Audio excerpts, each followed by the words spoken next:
Hi, everyone. Welcome back to Uncensored. I have a special guest on the other side of the screen, and that is Mickey Wiper. How are you? I'm good. Thank you so much for having me. I'm excited to be here. Yeah. So I invited Mickey because she is 25. So very young stewardess, which is typical in the industry. But yet she has this level of maturity that I absolutely honor and really inspiring. So I've been watching her on social media and I just felt the call that she should be here on the show with me. And as you guys know, this is a very intuitive show. So what came up for her was body image. And also she talked about blinders, which was something that her dad was afraid of when she was about to join the industry. And for me, a white room came, this image of a white room. So Mickey, when you hear the words body image, blinders, and white room, what comes up for you?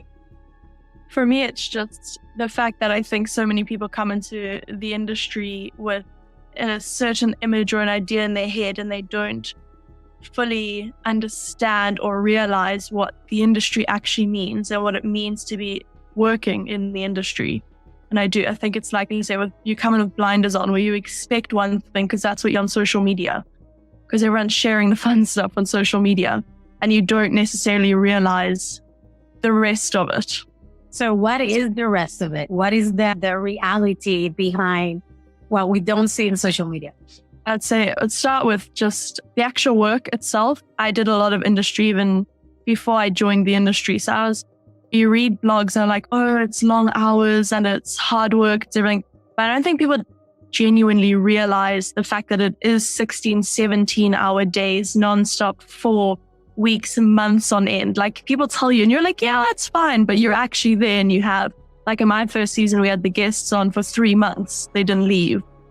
And I was like, oh, like this is what they meant. Okay, it really is from 6 a.m. to 11 p.m. every night. And hopefully there's a break in between. And so that for me was a really big one of just, you come and everyone's hard work and everyone's like, yeah, I've worked hard before, but it's not the grueling, like on your feet all day running around crazy. The reality of it as well is it's often very isolating. You can be, depending on your crew as well, if you don't have someone you connect with, at least one person, it can be so lonely and so frustrating. And because that was my first season, I didn't have anyone to talk to. There was no one there. I had a roommate, but we worked completely different shifts. He would start a couple hours before me and was in bed a couple hours before me, and you never really had that person to talk to. And you'd phone, I was always on the phone to my dad or my mom or even just friends at home, and they don't really understand it. They try, so you can't blame them. They were incredibly supportive, but if it's not somebody within the industry, I get it and I know what you're talking about. It's so isolating, and I don't think anyone I don't remember anyone talking about that before I joined the industry. So it's like, I wasn't quite prepared for that. I expected to join on and find like these amazing friends, because everyone says what amazing friends they meet, which I understand now. But at the time, it was just like, oh, okay, so I actually don't have any like crewmates that are my friends, and so I expected to have this cool like roommates and best friend that I found in my roommates. And I found that now. I love my roommates and I work with a great crew now. But in the beginning, you don't realize that it may not be the case. So those are two very big ones for me. And the other one that was really tough for me when I came into the industry was I kept seeing stews online, stews I was meeting in person. And they were all these tiny, petite, little, that was my vision. And to me, that became what you needed to be a good stew, was like skinny and small. And I don't know, that's just what I kept seeing online as one. I was like, really got insecure. And funny enough, the first boat I joined, they already had the guests on and I joined, and my chief steward was like a size 2. She was minute, she was tiny. And they didn't have a uniform for me. The largest size they had on board was a size 8 and I was a size 12. So for 3 weeks, because she obviously had to order a uniform. And I'd sent her my sizes previously, but I don't know, there must have been I was literally running around in the deckhand shorts and like a man's polo, and I didn't have any shoes or anything. So that really crushed my confidence. I was like running around in shorts. I just felt so stupid, for lack of a better word. Like I just felt ridiculous. And then it just reinstilled the fact of you need to be small and you need to be this. And I feel like a lot of boats do, which is their prerogative for the owners to have a certain standard of people that they want or ladies they want on board. But I eventually had to realize that there's a boat out there for everyone. And that just because I'm not a size 2 doesn't mean I'm not worthy of being in the industry, and doesn't mean I work any less hard or that I'm any less able to do my job and that I'm bad at my job. So I think that was also, that might not be an issue for everybody coming in with blinders, but that just for me, I was like, and I didn't even realize that was the limiting belief I had going on in my mind until I was on this boat and didn't have a uniform. And I was just like, oh, okay, great. Wow. So, yeah, thank you for sharing. So one thing that comes up when we're sharing was that people talk about the fun stuff and people talk about all these amazing adventures and friends and all this, that it is part of the reality of the industry. But a lot of people don't talk about what you say, the isolation part of it. The fact that sometimes you may find yourself in a boat where you have no people to talk to and all that stuff. And that really, your environment really has a massive impact in yourself and how you perform and how you live your life, basically. And when they say, I'll tell you who you are with the 5 people that you have around you. Now I get it, because it's not so much like it's literal, but it is in a way because it really affects you. So if people that are around you are not happy-go-lucky people, positive people, you're going to start, your life force energy, your prana is going to start going down. And that means that you're going to become depressed and you're going to become like them, because it's just energy. And energy is intertwined constantly. And if any of you guys understand quantum physics, then you know exactly what I'm talking about, because everything in the universe is just energy. Yeah. And either you get more or you get less. And the less you get, at some point you'll die. Because something that's dead has no energy. Yeah, you know what? So you talked about this whole body image thing and having to wear a man's uniform and all this stuff and really shining on your shadow, right? Like right there is, okay, are you ready? Because we're like going to make you go through this and see if you can transform it. Have you transformed that body image self-limiting beliefs? And if you have, how did you do it? Or where in the process are you? I would say I'm in the process, because I realized it actually, when I dug a little deeper, I realized it wasn't just a yachting thing. It was like a life limiting belief. It was this limiting belief that if you don't look a certain way, you're not good enough. So as soon as I realized that, and I realized that it wasn't just yachting, it was this belief I had in general, and it's something I've believed since I was a kid, then I could start working through it. So for me, it's a daily process. So I always feel like I've made the realization, like I know that my worth isn't dependent on my physical appearance, and it's more about what's on the inside and for me, how I can serve others. So I've realized that, but it doesn't mean that I just don't have these beliefs or limiting beliefs anymore. So it is just for me a daily practice of catching that conversation in my head when I start telling myself I'm not good enough or I'm not attractive or all of that. So it's like catching yourself in that story, and just being kinder to yourself, because as soon as you show some kindness and love to yourself, that's also when things start shifting. Because as soon as I can turn around and be like, that's not true, and apologize to myself, so I'm sorry for saying that, because I realized as well, I'd never turn around to somebody else and be like, oh, you're a size 12, you're not good enough for this industry, like it doesn't mean like you're a bad worker or anything like that. And I was just like, I would never in my life say that to a human being. I was like, if I wouldn't say it to somebody else, what on earth makes it okay to say it to myself? So it's just like having these constant, when you have those thoughts, go and catch yourself in it and try to change the conversation in your head. And I've been doing this now for the last year, and it's like those limiting beliefs are still so prevalent in my everyday like conversation in my head, but it's getting easier. And it's just a daily practice, I would say. I love that, because that's what people don't understand. It's like, there's no magic tool. Like you have been telling yourself the same story for so long that it's on repeat. You literally just talked about what Gabby Bernstein calls the shoes again method, which is basically you have a thought, that is limiting. It's like in that repeat monkey mind. And then you call it and you're like, okay, what is this thought? Okay, the thought is, I'm not good enough. I'm not pretty enough, whatever it is. And then you choose again.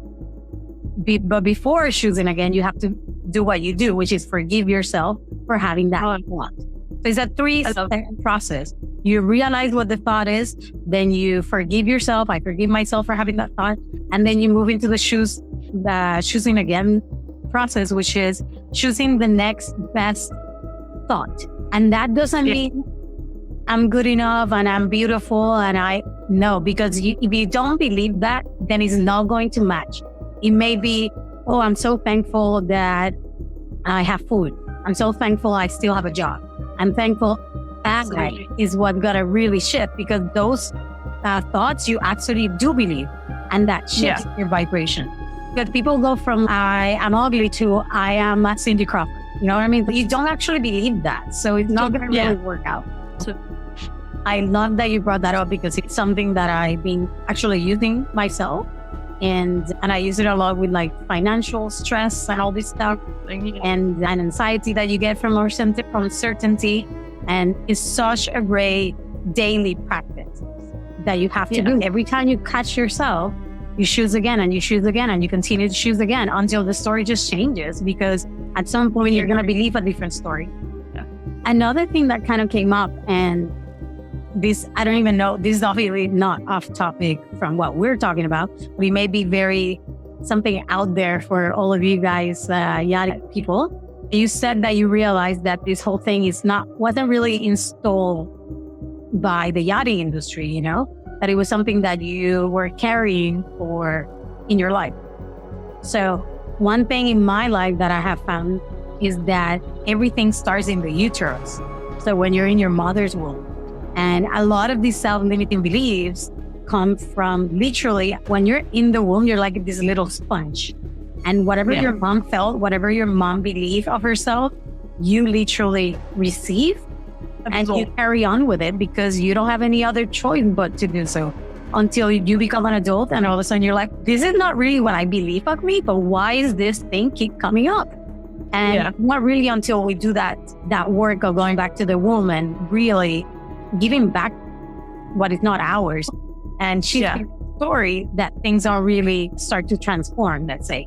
But I love that you said that, because it is so true. Many of the things that we go through in yachting, the victim side of us say, oh, it's because of yachting is doing this to me. It's not really. Yachting is just putting the light on it and making it very vivid for us. But it's something that is been with us for a long time, and that comes from probably the womb or somewhere along the middle. Who knows? What comes up for you when I say all this? I couldn't agree more, and I love the way you've put it, because it is, sometimes people say, oh, it's because of yachting, but I realized that like sometimes it was always there before. Yachting just sometimes highlights it or brings it forward. And I feel like this comes up a lot with a lot of people I've met when it comes to drinking or partying, or a lack of self-control is actually a better way to put it. So whether that's spending money and shopping and all of that, or it's partying, or it's drinking, or it's anything, it's not those specific things. It's a lack of almost self-control. And sometimes that lack of self-control leads to this. And that isn't because of yachting. That's because of things previously. So maybe before you didn't have the ability to control your own finances, so now you don't know how to, or before you didn't have the ability to just spend, because you do obviously know that in yachting you have an abundance of money almost, because you have more than you need because you don't have expenses. So I think for a lot of people that comes up. And then it also, for me, I feel like a lot of people haven't been taught the coping mechanisms for stress, anxiety, stressful working situations, small living spaces. And because people don't have those coping mechanisms, that's when they turn to drinking and partying. And then that in itself is a downward spiral. I worked on a boat on a temp contract. It was only for a month. And I think we had the boss on for 12 days, 2 weeks out of those 4 weeks. And the other 2 weeks, there was 3 or 4 crew on that boat that literally every day at 5 o'clock we finished working, got changed and were at the pub every night. It was just, there wasn't even a thought about it. It was just, okay, so we're going. And if someone didn't want to go, it was, why don't you want to? And for me, especially over the last year, I've been making a shift away from drinking because, again, I was using it to cope. I wasn't dealing with issues. I was drinking to cover things up. So I wasn't drinking with that crew and I never fit in. I wasn't comfortable in the environment. I didn't get on with anyone because I wasn't going out drinking. So I think for me, it does become a thing of people, I think they like to blame the industry because it's easier than dealing with the actual issues that go below. But I think for some people as well, they don't have someone to tell them to look deeper, if that makes sense. Because if I hadn't had certain people I was working with that were pushing me to look inward, I would probably still be in this spiral of, oh, it's because of yachting, oh, it's because of this. So until people have someone to, I almost want to feel like shake them and be like, do you not see what's actually going on here? That there's deeper layers and there's deeper, and it's it's exactly like you were saying, it's from in vitro. It's like generational trauma almost. Like it just gets passed on. And if your parents don't know how to cope or deal with something, they don't teach you those boundaries and those capabilities and those abilities. So until you realize that and go back and work on it. And like you say, I for ages thought it was just like a click of the fingers. I realized that I can move on now. I know what to do. And it's not, it's hard work. And I think that's what puts a lot of people off because it brings up a lot of stuff they don't want to deal with. And it's daily hard work. But that's where I feel like, and I haven't really thought about this much or in this way until we've spoken about now. And I've realized how many things I've noticed that people would just so easily associate with yachting. Oh, it's because of yachting, or it's because of this. But it's actually just people need to look inwards and turn inwards and like almost sort out what's going on inside and the limiting beliefs and the story going on, like you were saying. Totally. I have 2 questions. One, how and who? You talked about somebody or some people that were like the ones that help you through, hey, there's something deeper. And I want you to talk a little bit about that and how that happened and how you got shaken and be like, oh, okay, I'm covering this up with my drinking. And then also, what about, I want to know how you feel about, because a lot of people are like, I just drink because I like to drink and it's nothing, I'm not covering anything up and it's just like a social thing versus, is it really? And how much do we really enjoy drinking? Yeah. And also, you talked about coping mechanisms and the fact that we are not giving these tools. Like we go and we do STCW and we do all these other courses that are amazing in case we have different emergencies, but we don't really have the tools or the knowledge or the understanding when it comes down to our mental health. And really, coping with different situations and scenarios that are almost in the invisible realm. Let's say. And I know I ask you a lot of things, so just whatever comes up for you first. Firstly, when I got back to my boat after my holiday last year, the boat I was on previously, and I realized like I was sliding back into this darker place, I want to say, because I was quite happy when I was home, and who isn't happy when they're at home on holiday? And I'd started the self-development journey, but I realized being back on board, I was in that same negative, toxic place. And like you say, even if you don't choose those people, the people you're around the most have the biggest influence and impact.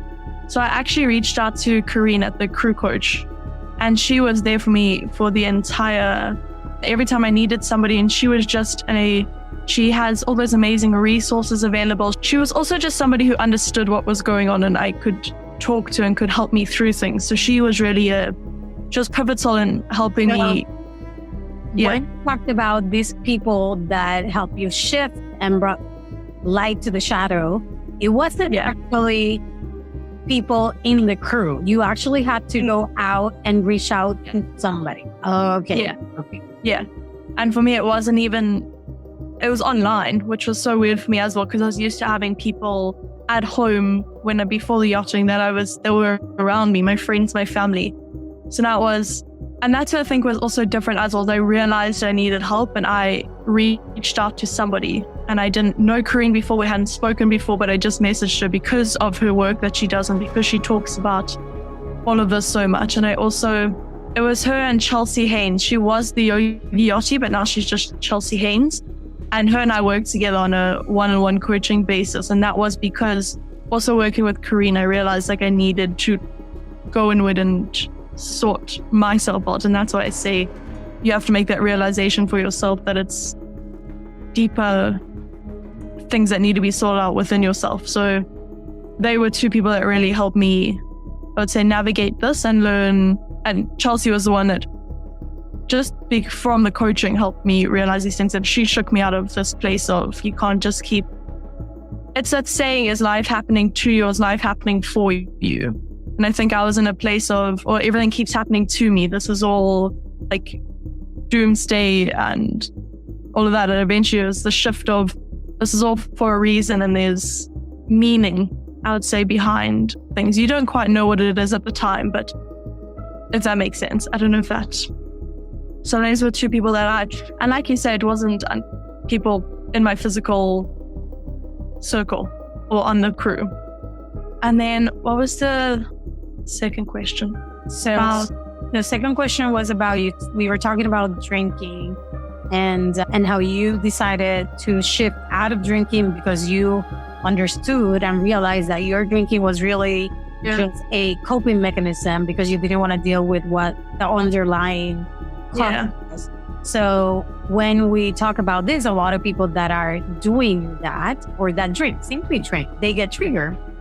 And all of a sudden, no, well, that's not me. I just like to drink and I like to have a good time and blah, blah. So I wonder from your perspective, when do you know you're just socially drinking and really not, what do you call it, not using it as a coping mechanism versus when you actually know that you are doing that to prevent yourself from actually going deeper within yourself? Yeah. It's also tricky because no one will obviously sit here and go, I use it as a coping mechanism, but I've definitely realized I do. And I think for me, it came when I didn't like who I was when I was drinking, and it kept making me question, well, then why do I keep doing this? If I don't like who I become, why do I keep doing it? And at one stage, I remember, I think I said to, I can't remember who it was, I was like, but I need a drink because I need to stop what's going on in my head. And I think that for me was such a big thing because I overthink as well. Like my brain's constantly going. And for me, I realized, I want to drink because I need to get it out of my head. Like I should rather journal or meditate. So that for me, looking back, was the point where I was like, I don't want to use this as a coping mechanism. And I think for me, I see it as if you want to socially drink, then you should do it for yourself, if that makes sense. Like my roommate at the moment, like I said, she's brilliant, but she will literally come out for a social drink and at 9:30 leave because she wants to be in bed at 10 because this is obviously in the winter out of the season, or even in the summer when we had time off. So she was one of those people who would stay true to herself and was like, I don't want to drink, or I'm coming for 1 or 2 drinks, and would leave. She wouldn't get pressured into staying longer or drinking more than she was. And I think peer pressure is also a big issue. I've suffered from peer pressure as well, where I like, okay, I'm coming for 1 drink and then I'm out, and people are like, no, stay, have more, have another. Oh, you're so lame if you leave. And then you're like, must stay.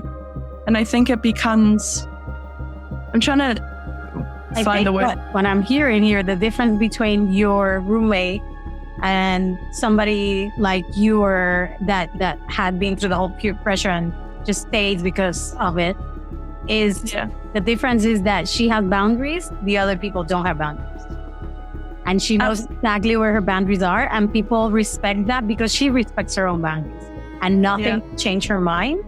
And then the other ones are like, I don't even know my boundaries, so fuck it, okay, let's stay. Yeah, totally. Yep, that's me as well. And that's something I'm working through at Chelsea, is setting boundaries and sticking to them. Like I've decided now this year, I'm not going to drink excessively. I'll have a glass of wine at dinner, but I'm not going to go out with the purpose of drinking, which I've never done before. I've always gone out with the purpose of drinking. If I'm going out, it's to get drunk. And I've now put that in place, and I can already see how it's it makes people uncomfortable, if that makes sense, because already people be like, but what do you mean you're not going to drink? What are you going to do? And I was like, I'll go for dinner, have a glass of wine. If you guys go on, I'll come, but I'm not going to have an alcoholic drink. And already that's just my friends at home that I'm not even working with. And they're already like, but what, you're not going to drink? And like, people don't understand it. I think it's because even at our age, it's all about drinking. I don't know why. And I think, so like a lot of people, and like you say, if you don't have boundaries or set those boundaries, it's so easy for somebody else to manipulate them because you're not even sure of them or what they are. And that's been my issue for a long time, is that I didn't have any boundaries.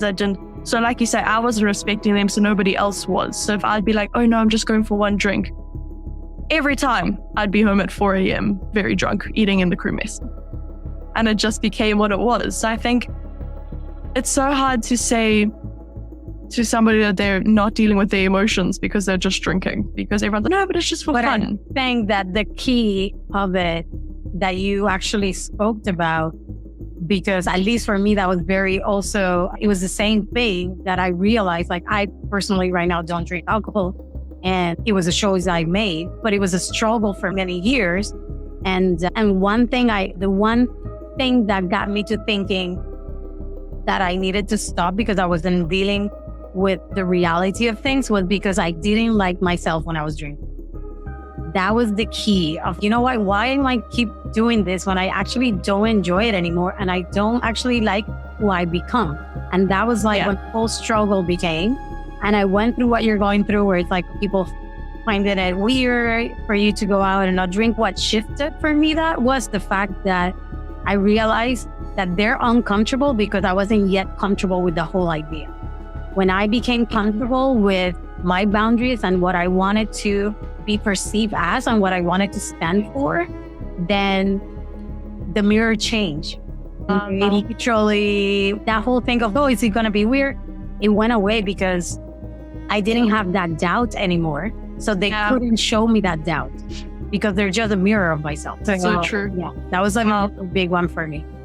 That's incredibly powerful, because I hadn't realized that again is within, because I do think that we only see in others a reflection of ourselves. Like you say, it's the mirror.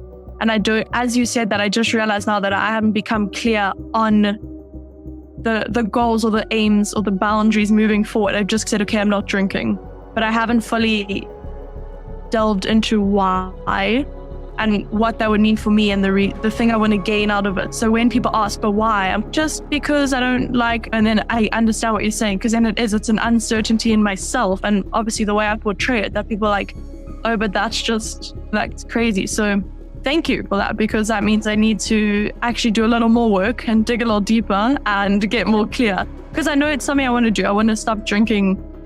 Like I said, I'll have a glass of wine at dinner, but even that, I'm like, do I actually want to do that? Or am I just saying that because it's then an easier concept to get my head around? Okay, but I'll still drink if I want, kind of. I went through that. I went through like just a glass of wine, and then it will be fine for a while. And then it was like, one day I will get massively drunk, and then I will hate myself for it. And it was like horrible until now, where I literally, I don't think of alcohol. I don't crave alcohol. I see it as a serving tool that got me where I am today in a way.